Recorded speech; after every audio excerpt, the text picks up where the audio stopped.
All right, so one of the big questions about the Russian Revolution, right, is like how much did World War One actually, like, I don't know, really contribute to the fall of that provisional government? It's a question that just keeps coming back, doesn't it? Yeah, and the one that kind of took over after the Tsar abdicated in 1917. Right, right. Well, we've got some awesome resources actually, from Russell Tarr Oh, yeah. at www.activehistory.co.uk He's great. Yeah. to sort of help us unpack this Yeah. whole historical knot. It's a good one to unpack because it really makes you think beyond just the surface level. Like, was the war, was that like the final knockout punch? Or was this provisional government already like teetering on the edge, ready to go? Yeah, I mean that's what's so fascinating, right? Yeah. So, okay, help me remember here. What was going on in Russia, like early 1917, before we even, factor in the war? Okay, so imagine this. You've got a country that is already just a mess. The economy is a disaster. There are food shortages everywhere, and people are exhausted. I mean, years of conflict. Right. Yeah. I mean, Tsar Nicholas II had just, abdicated during the February Revolution. Yeah. So you've got this provisional government trying to, establish itself. But there's this constant power struggle Yeah. with the Soviets. Right. The Soviets, Yeah, those councils of like workers and soldiers. exactly. And they were basically like this whole other government, weren't they? Like pushing for much more radical, like, change. Oh, yeah, absolutely. And their ideology, like, fundamentally different from the provisional government. Yeah. So the provisional government was, led by Kerensky. They were more moderate, kind of aiming for these, like, gradual reforms, still hoping to keep Russia in World War One. Right. And Kerensky himself, I mean, he thought they could keep control through persuasion. But, I mean, you can imagine that's a hard sell in a country that's, like, this close to falling apart. Yeah, it sounds like they were like walking on a tightrope from day one. And then Yeah. you add on top of that the whole economic crisis. Oh, yeah. I mean, it's hard to even imagine how bad it was. I was reading in Tar's stuff. He mentions over 500 factories closing in just like a few months in 1917. It was a catastrophe. Yeah. I mean, unemployment went through the roof. People were going hungry. It was just like the perfect breeding ground for discontent Yeah. and for radicalism to take hold. And you can kind of see how all of this turmoil that was already there, Yeah. it created this fertile ground for the Bolsheviks and their message. Okay, so we've got economic collapse, social unrest, a government barely hanging on. Yeah. And then on top of that, you add World War One. Right. I mean, it's almost impossible to think the war wouldn't have played a major role in the provisional government falling apart. Oh, it absolutely did. But the way it played out is it's really fascinating. It wasn't just about like the military defeats or the casualties, although those were devastating. It was more about how the war just destroyed, like chipped away at the provisional government's credibility. Hmm. And it pushed people towards wanting more extreme solutions. So it's kind of like the war. It took all of the problems that Russia was already struggling with, Yeah. all those existing problems, and it like magnified them Exactly. and just turned up the heat. Exactly. Like, for example, there's this quote from N.N. Sukhanov. He was there, like he witnessed the whole thing in 1917. Okay. And he said, the masses had lost faith in the war and in those who were waging it. So you see this like disillusionment Yeah. with how the war was going with the provisional government. Right. And that's what made the Bolsheviks' message, right? Yeah. Peace, land, and bread. Of course. Yeah. That became incredibly appealing. I mean, yeah. And who can blame people for wanting peace after years of just bloody conflict, right? Mm-hmm. But wasn't Lenin the leader of the Bolsheviks? Wasn't he already calling for all this radical change before the war even, I don't know, before it got really bad? Oh, he was, yeah. I mean, as early as April 1917, Lenin is back from exile, Oh, wow. publishes his famous April Theses, and he's already saying all power to the Soviets. He's demanding Russia get out of the war immediately. And these ideas, I mean, at the time, they were seen as super radical. But as things got worse, they started to gain traction. So what did the provisional government do? I mean, how did they try to, I don't know, counter Lenin? Like, did they try to suppress the Bolsheviks? They did make some attempts, Hmm. but they were always really hesitant to use force. I mean, against fellow Russians, especially during a war. Remember, Kerensky, he was all about persuasion, Yeah. hoping to, keep some kind of unity. But in the end, that approach, it was kind of their downfall. Like historian Richard Pipes put it, Kerensky's government had no stomach for a fight. So it's like they were stuck between a rock and a hard place, right? Yeah. Yeah. Trying to keep the people happy while also trying to, I don't know, fight a war that was just tearing the country apart. Exactly. And that's where the impact of the war, I mean, it becomes so crucial, right? It created this this impossible situation for the provisional government. Yeah. And it just exposed how weak they were, how they lacked real leadership. So the war it was like a catalyst, Mm. but was it like the main reason the provisional government fell?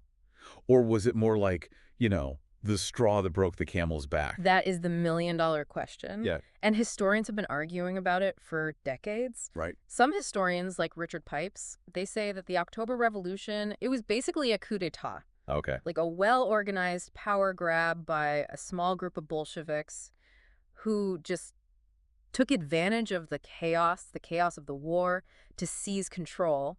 Hmm. He argues that Lenin led a small band of determined revolutionaries who triumphed because no one was willing to stop them. That's a pretty strong argument. But I know there are other historians who see it differently. Oh, you're absolutely right. There's another group, and they think that the Bolsheviks were actually more in tune with what people wanted, Okay. that they really represented the hopes of, especially the workers and soldiers, Right. like Sheila Fitzpatrick. She's a historian, and she argues that by the fall of 1917, the Bolsheviks had become a mass party, which means it wasn't just about them being sneaky and strategic. Yeah. It was about them having genuine support.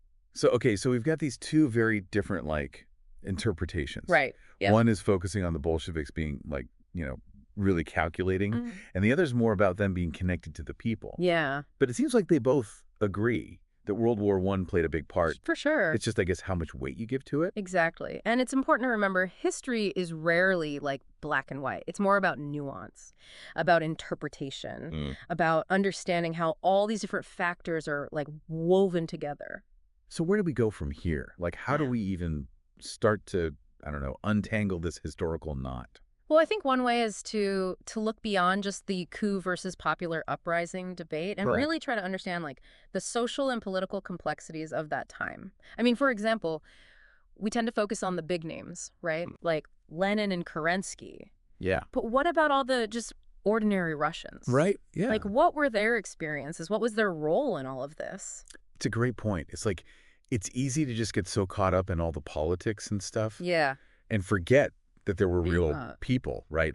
Living through all this crazy stuff. Yeah, exactly. So what can you tell us about their perspectives? What were they thinking? What were they feeling? Well, the stuff that Russell Tarr put together, Yeah. it has some amazing firsthand accounts Cool. that really bring those experiences to life. Yeah. For example, there's this one worker, his name was N.N. Sukhanov, and he described how the Bolsheviks were really embedded in everyday life. They Right. weren't just giving speeches. Right. They were organizing, in factories and in neighborhoods, listening to people's problems and trying to offer solutions. So they were really building, trust and support at the grassroots level. Yeah. Yeah, that makes sense. But I mean, did everyone support the Bolsheviks? Weren't there other political groups, also trying to gain power?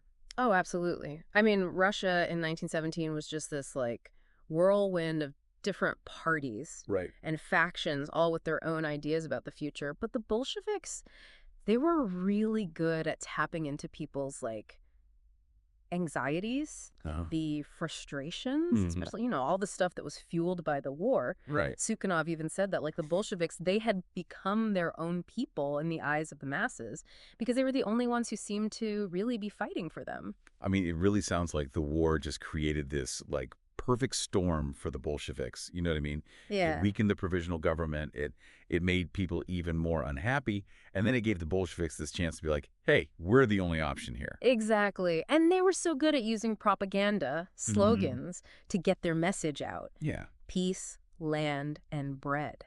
I mean, that resonated with people who were just tired of war and hardship. Yeah, of course. Okay, so we've got the stage set right. The provisional government is struggling. Yeah. The Bolsheviks are gaining power. Mm-hmm. The whole country is on edge. Mm-hmm. What happens next? How does all this tension actually turn into a revolution? Well, that's where Leon Trotsky comes in. Okay, yeah, Tonsky. He was, I mean, brilliant strategist, Right. a key figure in the Bolshevik leadership. Yeah. I mean, he was instrumental in planning and actually carrying out the October Revolution, Right, right. which, of course, is what brought down the provisional government. Yeah, yeah. Trotsky, leader of the Red Army, Yeah, right? I yeah. know he was a huge figure in all of this.